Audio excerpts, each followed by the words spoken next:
m'appelle Julien, je suis fondateur de GoVan. C'est une communauté dans le monde du van life. Ça va faire bientôt 7 ans que je suis en van, que je suis sur la route. Puis c'est joint à cette aventure-là ma conjointe. Je m'appelle Caro. Je suis la copilote de Julien depuis les 2 ans et demi, 3 ans bientôt. Ça fait depuis ce temps-là qu'on voyage ensemble en van.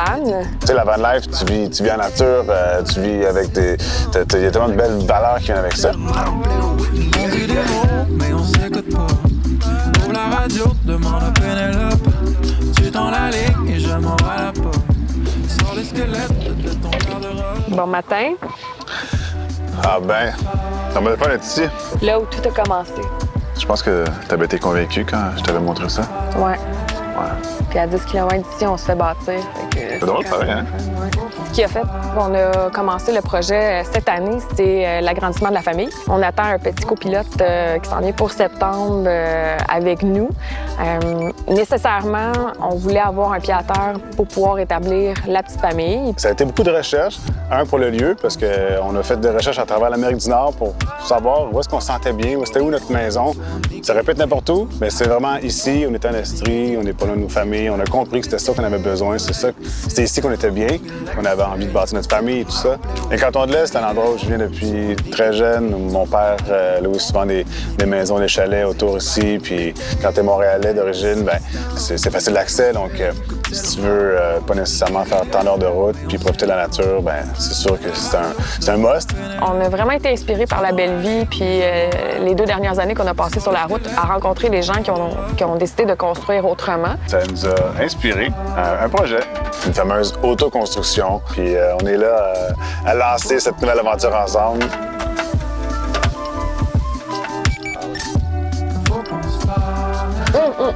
Tu passes le test? C'est sûr. Ça goûte le ciel. C'est vraiment bon. Wow! OK. Bien. Let's go. Allons manger. En fait, c'est une maison qui est pensée pour être la suite logique de toutes ces belles aventures-là. On veut aussi, bien sûr, avoir le moins d'impact possible sur l'environnement autour de nous, Ouais. que ce soit un écosystème. Fait que je pense que tout ça, c'est des valeurs qu'on va transmettre dans ce nouveau camp de base, dans cette nouvelle maison. Ouais, Définitivement. Là, on a pas mal de pain sur la planche, d'ailleurs. Fait que je pense qu'on est mieux d'aller préparer le terrain. Il faut que j'aille chercher quelques outils chez mon père en passant. Fait que allons voir ça.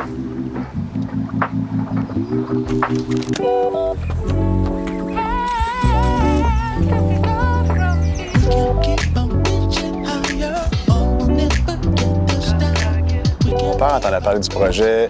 Pour lui, très urbain quand même, là, comme être humain. Puis je pense que là, ça l'a un peu fait réfléchir.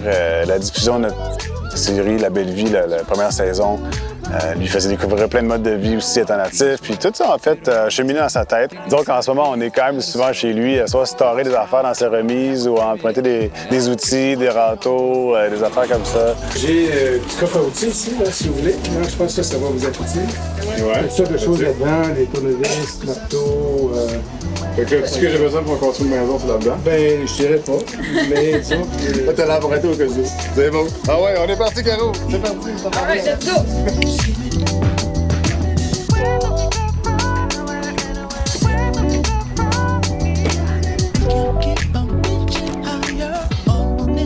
Quand on est arrivé ici, on a eu ce coup de cœur-là. Je pense que c'est le relief. Donc, tu as le palier principal, où est-ce que ça a été creusé. Donc, c'est un amphithéâtre où on voit la construction de la maison. Et il y a la deuxième section du terrain, qui est la zone un peu plus forêt. C'est là qu'on fait nos petites randonnées le matin. Tu pars avec ton café, tu vas marcher dans ton bois. J'ai réalisé avec le temps que c'était possible d'avoir une approche plus éco-responsable. Puis c'est ce qu'on essaie de prouver ici, d'ailleurs, avec notre projet. Un des éléments clés qu'on voulait mettre en pratique sur le projet, c'est le fait d'avoir une autoconstruction, puis vraiment orchestrer le tout.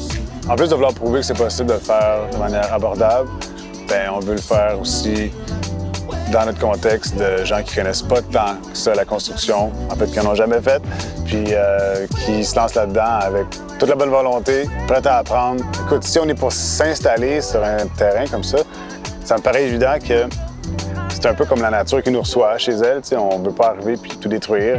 On veut avoir le moins d'impact. Donc, pour le faire, il faut comprendre l'écosystème du terrain, puis de s'intégrer plutôt que de s'imposer. Ouais.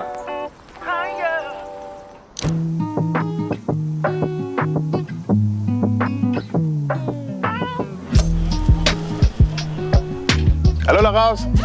Ça va bien? La route a bien été? Ouais, super bien. Yeah! Merci. Ouais, on a une super journée en plus. Oh, j'ai plein de belles choses. Ouais? Ouais. Ben, ça tombe bien, on a plein de questions pour toi. OK, super. Ah ouais. Fait que Laurence, c'est une experte en plantes comestibles. Avant de commencer à creuser, avant de commencer à couper des arbres, je pense que c'est un des éléments premiers que chaque personne devrait faire venir un expert en foresterie ou en plantes comestibles pour savoir exactement quel type de végétation, quel type d'arbre ou de plantes que tu as sur le terrain, d'y aller avec les ressources naturelles que tu as, puis les utiliser. Là. Ah, ben c'est ici le noisetier qu'on cherche. C'est celui-là? Ouais. Tellement, ben vous allez voir, ça fait des noix à l'automne. Donc ça, c'est super. C'est cool, ça? Ça, c'est de la trille rouge et ces feuilles sont comestibles. Fait que de temps en temps, j'en cueille une feuille et je mets dans ma salade.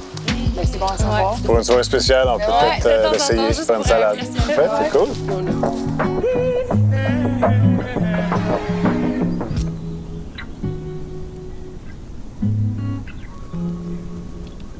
Aujourd'hui, on coupe le gros pain en arrière de nous parce que notre chambre va se trouver là. Et j'étais pas capable de dormir ou de me dire que j'allais être capable de dormir si j'ai un gros pain de même en arrière de moi. Ça fait une couple de semaines, voire mois, qu'on débat, Caro et moi. Est-ce qu'on doit coucher cet arbre-là? Puis, ben c'est ça, un pin, c'est pas reconnu pour être si solide. Là. Les racines sont pas profondes, c'est plus, c'est ça, là, en surface. Fait qu'un gros coup de vent après une pluie, mettons, là, ça tombe. Puis ça, c'est gros. Fait que...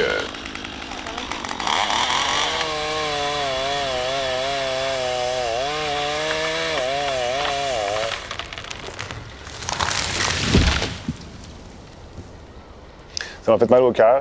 Elle aussi, d'ailleurs, mais bon, c'est...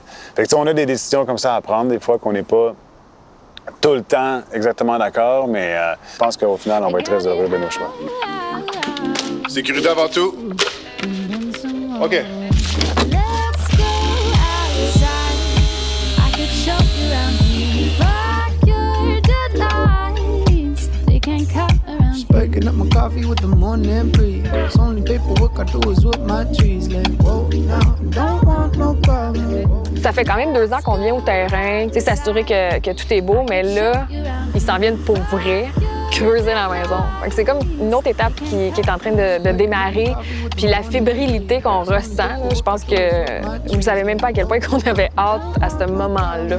Ce matin, puis on dirait que je le réalise pas encore là, que ça se passe, puis qu'on est en train de creuser pour vrai, mais les pelles sont là, puis on commence le projet. Là.